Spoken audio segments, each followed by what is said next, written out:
Yes, like I said, Happy New Year again. Nothing new, everything interconnected.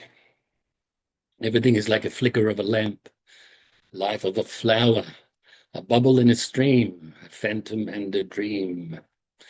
Everything like it's like the changing of the tides, lightning in a summer cloud, and so on and so forth. So don't hang on to anything. Don't hang on to last year. Don't grasp it at this present moment, because it's fleeting. Future never comes. For when it's the future, what we think is the future right now, when it comes, it's the present. So future never comes. Okay? That's the brief New Year message. I actually viewed a few of the previous classes from previous years with the New Year message, so I decided not to give one this year. So if you wanted proper long New Year message, look at last year's class or the year before, and so on. Okay? But yes. Once again, I wish you all the best. I'm very proud of you and your Dharma practice. And we are at where we're at right now. Be realistic, study well with good intentions, contemplate the Dharma well with good intentions, absorb your mind with the truth. Okay, so there you go. That's the message. Let's do the chanting. Namo tassa bhagavato arahato samma sambuddhassa. Namo tassa bhagavato arahato samma sambuddhassa. Namo tassa bhagavato arahato samma sambuddhassa.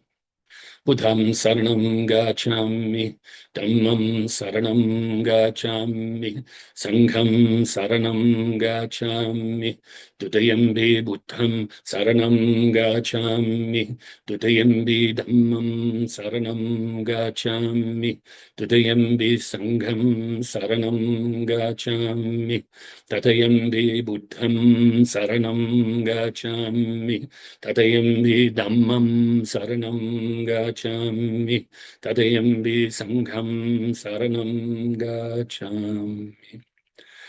Namo Buddhaya, Namo Dharmaya, Namo Sanghaya. Namo Buddhaya, Namo Dharmaya, Namo Sanghaya. Namo Buddhaya, Namo Dharmaya, Namo Sanghaya. I take refuge until I am enlightened in the Buddha, the Dharma, and the Sangha. Through the positive potential I create by practicing the 6 paramitas, may I soon attain enlightenment in order to benefit all sentient beings. I take refuge until I am enlightened in the Buddha, the Dharma, and the Sangha. Through the positive potential I create by practicing the 6 paramitas, may I soon attain enlightenment in order to benefit all sentient beings. I take refuge until I am enlightened in the Buddha, the Dharma, and the Sangha. Through the positive potential I create by practicing the 6 paramitas, may I soon attain enlightenment in order to benefit all sentient beings. May all sentient beings have happiness and its causes. May they be free from suffering and its causes. May they never be parted from the happiness beyond suffering. May they abide in equanimity, free of bias, attachment to the near, and aversion from the far. I shall cause this. Great compassionate Buddha, please inspire me to be able to do so. Reverently, I prostrate with my body, speech, and mind, and present clouds of every type of offerings, actual and mentally transformed. I confess all of my negative actions accumulated since beginningless time, and rejoice in all the virtues of all holy and ordinary beings. Please remain until cyclic existence ends, and turn the wheel of Dharma for all sentient beings. I dedicate the virtues of myself and others to the great enlightenment. However innumerable all sentient beings are, about to save them all. However inexhaustible my delusions are, about to extinguish them all. However immeasurable the Dharma teachings are, about to master them all. However endless the Buddha's way is, about to follow it completely. Om Mani Padme Hum. Om Mani Padme Hum. Om Mani Padme Hum. Tayata Gati Gati Paragati Parasamgati Buddhisoma. Tayatam gati gati paragati parasangati buddhi swaha. Tayatam gati gati paragati parasangati buddhi swaha. So now get yourself ready for meditation, nice and comfortable. And once you've got yourself in a good position, bring your mind inside your body. We will release the tension from inside the body, which in turn will help us to release any mental tension too. So bring your mind to the bottom of your body initially and release whatever tension you may have from all around your feet, toes, the bottom of the feet, the balls, the arches, the heels. The top of the feet, in between the toe bones, where there's lots of tendons and ligaments. And all around your ankles and Achilles tendons. And now further up your legs, release from the calf muscles and from around your shins and knees and upper leg or legs, quad muscles, hamstrings. And also release from your midsection, on and above, just above your hips, the glutes and groin, your lower back, up your sides a bit, and your lower abdomen, and further up to the center of your abdomen, or the top of, and also further up your sides to the center of your back, and from around your chest and underneath your arms, and from your upper back, rhomboid muscles, lateral muscles, the upper trap muscles that run between the neck and the shoulders, and from your shoulders,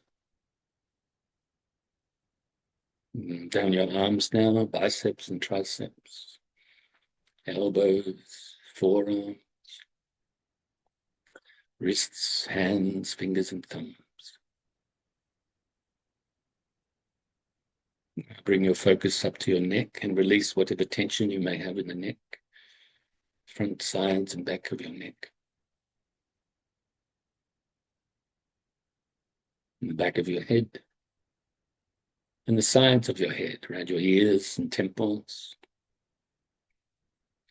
and from all around your face, around your cheeks, cheekbones.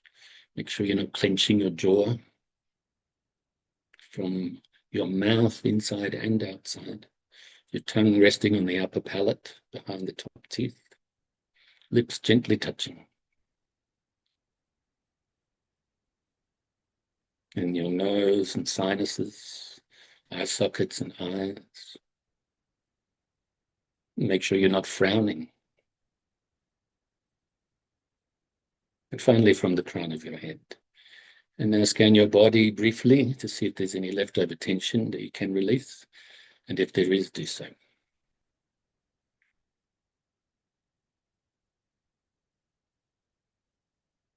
Now bring your focus to the tip of your nose initially, and follow the feeling of the breath as you breathe in your nose all the way into your lungs, and then back out your nose again. So breathing in, breathing out. As you breathe in, the air passes your throat. It's quite cool. Goes down past the bronchial area and fills the lungs with air. Due to this, the lungs expand, therefore the stomach rises a bit. As you breathe out, the lungs compress, stomach drops. And the air is quite warm as it leaves the body, as you breathe out your nose, as it passes your throat, I should say. So breathing in, breathing out. Physically, that's all you have to do right now. Mentally, focusing on the breath is all you have to do. And if your mind becomes distracted, then replacing your mind back onto the breath.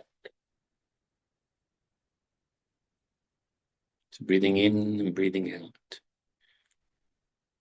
You can also add the extra technique of counting the breaths from 1 to 10. But if you get distracted on the way towards 10, then go back to 1 at that time. This is an extra technique to help you keep focused on the breath.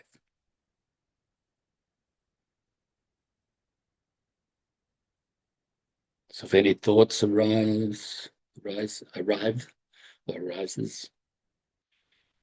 and don't cling to them. Same with any mental activity. Don't cling to it. Don't grasp at it. Also, don't try to force it away or deny it. But simply let it go naturally as you replace your mind back onto your breath. And if your mind becomes dull or sleepy, then wake it up a little bit by refocusing on your breath more brightly.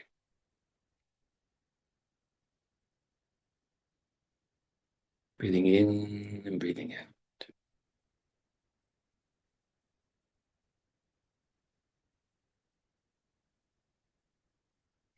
Let's practice like this in silence for a little bit.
So now we can feel pleased with ourselves for engaging in this short session of meditation and fill ourselves with universal loving kindness, utilizing the visualization technique of filling our whole being with the white light.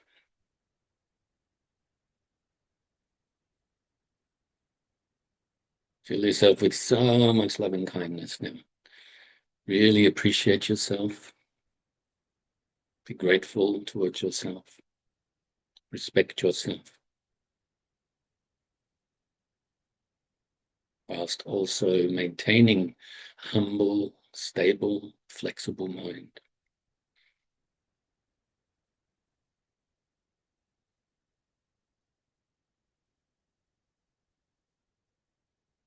Now also radiate this love and kindness out, utilizing the visualization of radiating this white light from your heart center, entering into the heart centers and filling the beings in front of you.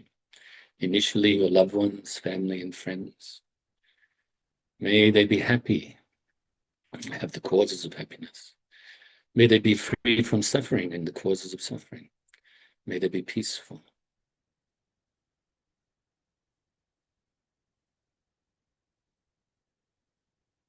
And now increase this to also include strangers, and do likewise.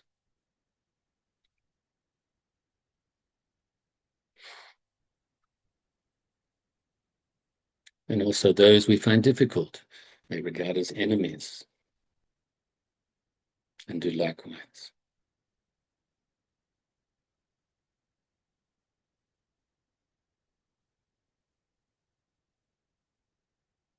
Now radiate beyond just human beings, or to beings, all beings now, all sentient beings, without exception. Radiate your love and kindness to them, filling them with the white light, representing universal love and kindness. So initially around your immediate area, all the living beings that live in the waters, on the land, fly through the air, whether born from wombs, eggs, moisture, or through transformation.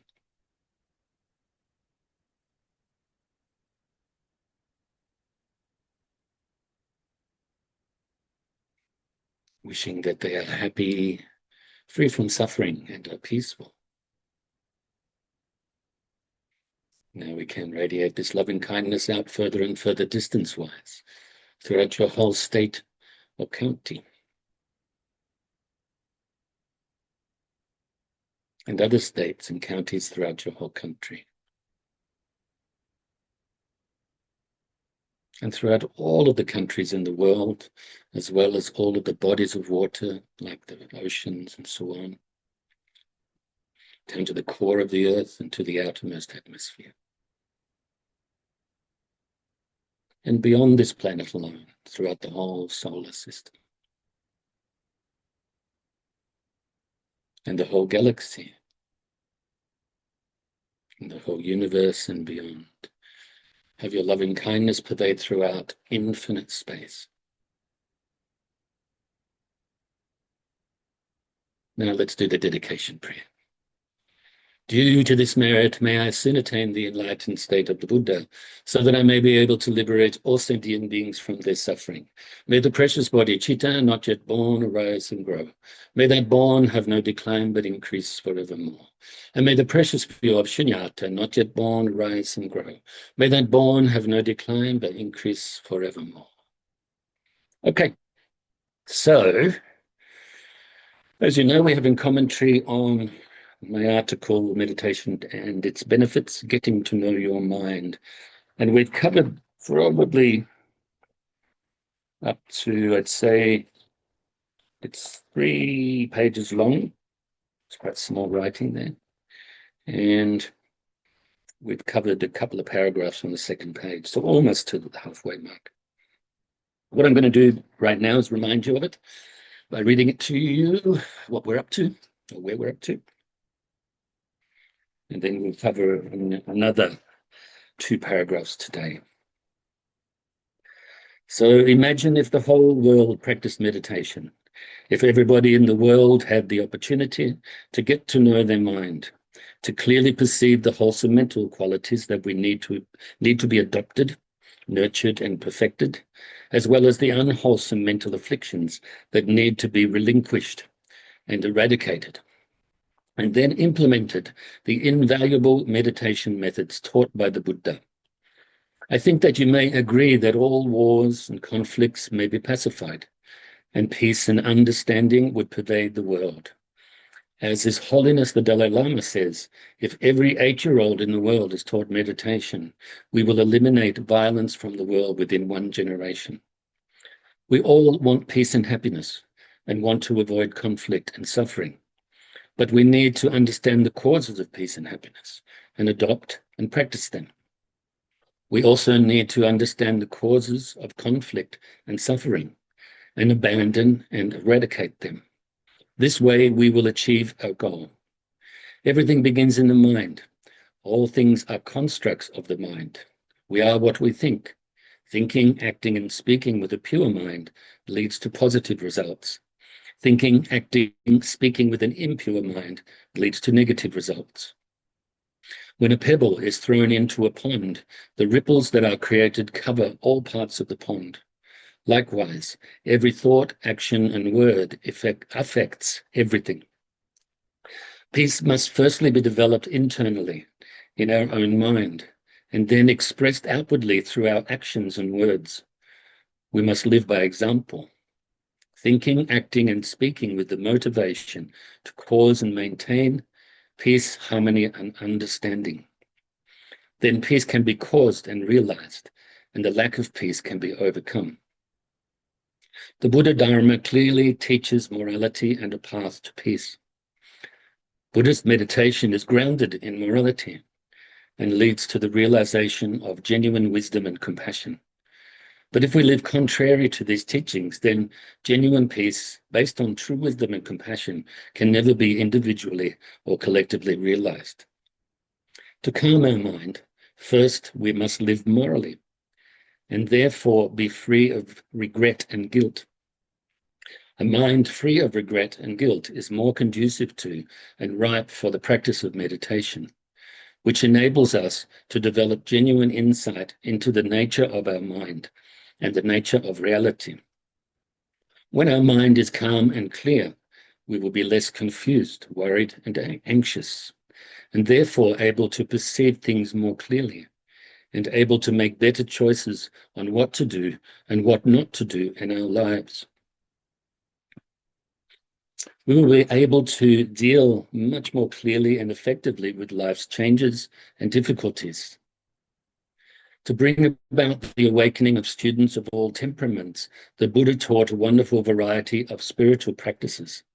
There are foundation practices for the development of love and kindness, generosity, and moral integrity, the universal ground of spiritual life. Then there is a vast array of meditation practices to train the mind and open the heart.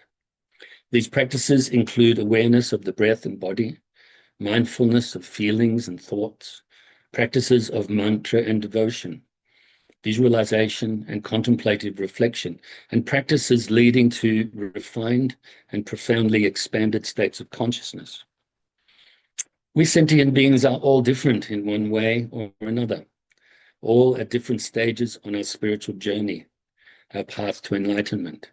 Therefore, we should seek to receive instructions on particular methods as taught by the Buddha that are suitable to our current individual temperaments and needs, and wholeheartedly put them into practice. Benefits of meditation are now widely known, and the practice of meditation has become part of the mainstream in many places around the world. For instance, it has become commonplace for meditation to be practiced at various educational facilities, such as schools and universities. Also, many medical practitioners encourage their patients to meditate to help the healing process. These are just a couple of examples how the practice of meditation has become part of mainstream culture. As mentioned above, meditation helps us to get to know our minds, enabling us to be aware of the harmful mental states that we need to relinquish and eradicate, as well as the beneficial mental states that we need to adopt and nurture and perfect. It helps us to be more calm, clear, stable, and content, and helps improve our short and long-term memory. It also helps to enable us to communicate with others and all of nature in a more clear, peaceful, and understanding way. Therefore, the practice of meditation not only benefits the individual practitioner, but also all of the living beings that we come into contact with. So these are the two paragraphs we'll look at today. Excuse me, a little bit hot. Meditation is for the purpose of understanding the true nature of our mind. It reveals the inner psychological world. It penetrates the ordinary, superficial perception that obscures the nature of reality. With meditation, you can understand the reality of self and other phenomena. For if you understand your own mind, you will understand everything. Without meditation, we cannot realize the truth, for the mind will remain clouded with disturbing thoughts and emotions, and will become more and more confused and deluded over time. So the whole purpose of meditation is to lessen the deluded afflictions of our mind and eventually eradicate them from the very roots. So I think at the time, yeah, it's got a decent amount, I think about 14 minutes or so. So the first paragraph there, well, first of all, I mentioned, so a lot of people think meditation is just to calm the mind. That is samatha. That is calm abiding meditation. That is the purpose, you could say, of focusing on an object such as the breath, bring the mind inside in the breathing process, focusing so we eventually develop what we call one-pointed concentration or realize samadhi. Yes, we get relaxed. Yes, we have clear mind. But what are we going to do with that clear mind? First of all, we look relative reality. We can perceive what it is we need to adopt, to practice, eventually perfect. We can perceive the faults that we need to relinquish, eradicate. But then we go even deeper. We can go beyond the deluded thoughts, the conceptualization of everything, and realize the mind, as you could say, essence of mind, in a sense. Really going deep in there. Hearing beyond the hearer and the hearing. Seeing beyond the seer and the seeing.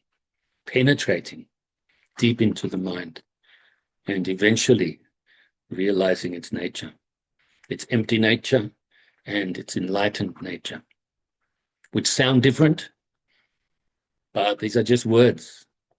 This is beyond words, you know. So these two paragraphs are very deep. We will only spend, the class today on them. We have gone into the teaching of wisdom of emptiness before, and touched on Buddha nature on numerous occasions. So this is what we're really looking to as we practice meditation. It's not just to feel good. It's not just to calm the mind, but we experience these things along the way. Like I've said before, using the example of a ladder, if you go to the top, let's say a 10-rung ladder, 10-step ladder, you experience all of the steps along the way. So you will experience clear concentration. You will experience meditative bliss. You will experience all of the good qualities and experience the relinquishing of the faults. Aim for the top. Why not? It's a better view up there. If I can continue to speak with this simile, okay? So meditation is for the purpose of understanding the true nature of your mind. That's what it's for. It reveals the inner psychological world. So as we peel the layers, the outer layers, the conceptualizing, the dualistic thinking, the gross aspects of our mental afflictions, the gross aspects of our ignorance, our attachment, our aversion. We get down to more of the subtle aspects, then we can uproot them. It takes a bit of work, but joyfully practice, joyful work, okay? It's like the word in Pali and Sanskrit for joy, piti, dharma piti, I like to say. joy in the practice of the Dharma, even if it's difficult. So meditation helps us to penetrate the ordinary, superficial perception that obscures the nature of reality. Right now, it's like we've got a diamond, a very precious thing, and it's covered over by dirt or poo or muck. We need to uncover it.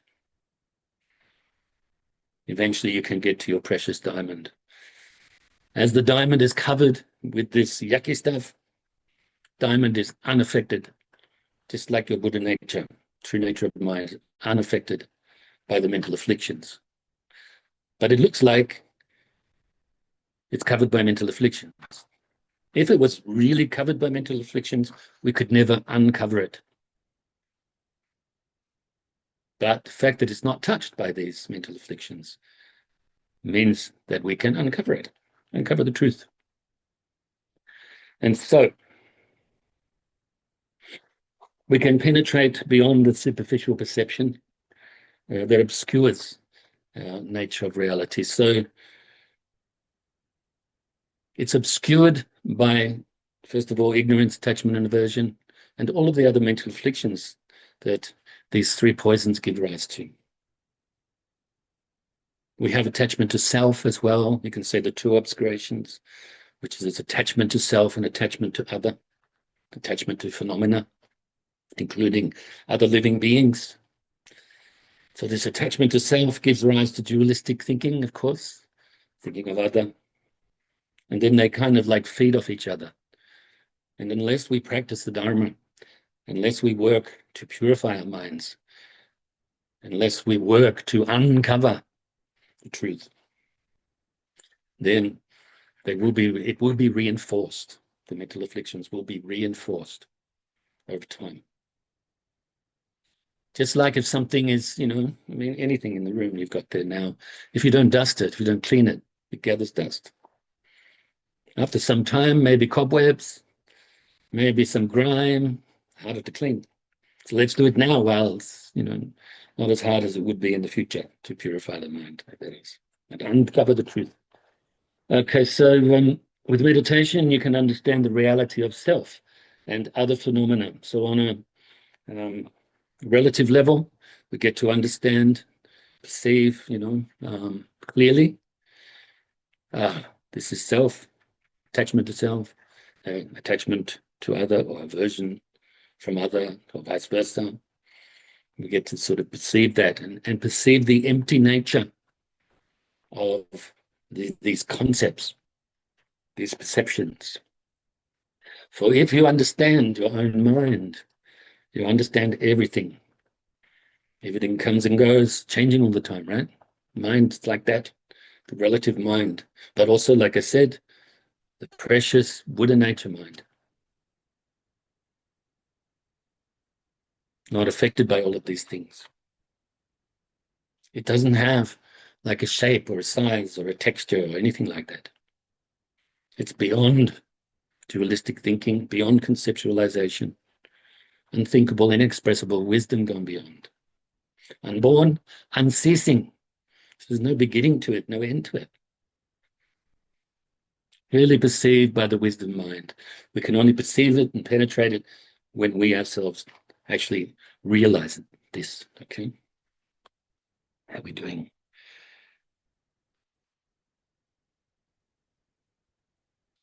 Without meditation, we could not realize the truth, which I've alluded to a few times, for the mind will remain clouded with disturbing thoughts and emotions, like I just said,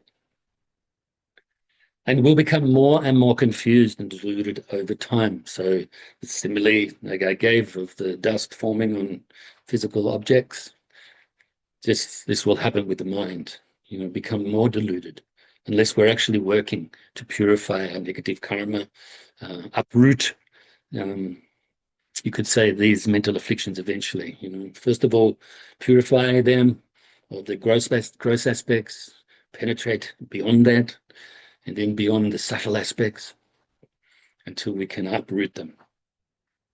Another example that I've given often is the tree. You need to get rid of a tree for whatever reason, and you chop it down a little bit at a time. Eventually, you get to the roots, and then you must dig up the roots so it doesn't grow back again.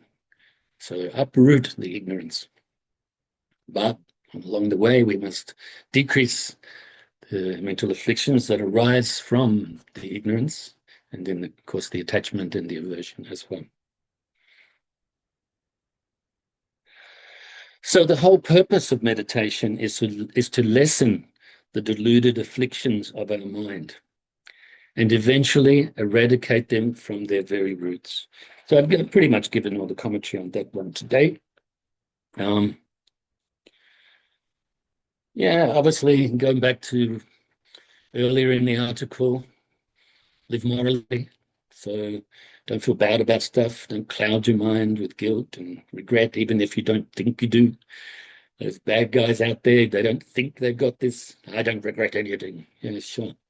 Deep down you do. It's all clouded. Your mind's clouded. That's why you behave so badly. That's why you continue to reinforce these things, to experience very bad results in the future. So we should live morally for ourselves, but also for the sake of others, benefit others by being a good example. And then our mind feels nice. We feel good about ourselves. We feel a little bit more in touch with nature and other living beings, all interconnected, interrelations. And then we can practice meditation much more easily, calm the mind more easily. Don't expect every meditation to be great. If it is, fantastic. But if you expect it to be great, then it probably won't be, because the expectation will stop you from having good meditations, because that's extra stuff. And also then, of course, with the meditative mind, we're able to develop the four immeasurables of love and kindness, compassion, equanimity, or empathetic joy, I should say, based on equanimity, based on a non-biased mind, eventually to realize the supreme wisdom, and marry this with the great compassion, the bodhicitta, the relative bodhicitta, and the supreme wisdom married together is the ultimate bodhicitta. And the ultimate unveiling of the Buddha nature, the unveiling from all of the poo and the grime and the dirt of our minds, totally gone, doesn't exist anyway. Actually, just think it exists because we're so used to it. Then we can be free. What is freedom? Of course, we think as human beings, we think freedom is the opposite of not free, but that's dualistic thinking. Real freedom is beyond both of those, beyond the word free, beyond the word freedom. So we have 1 minute to go. I'm pleased that we did that today. I wasn't going to recap, but I thought maybe we've actually been 27 days since we've done a Dharma class. So I think maybe it was a good idea to do that. So I hope you're all well, staying safe, staying well, taking very, very good care of yourselves and your families and so on. And I rejoice in your meritorious goodness, as always. Rejoice in your studies, in your practice, and the sharing of the Dharma. Namo Buddhaya, Namo Dharmaya, Namo Sanghaya. And I will see you next week.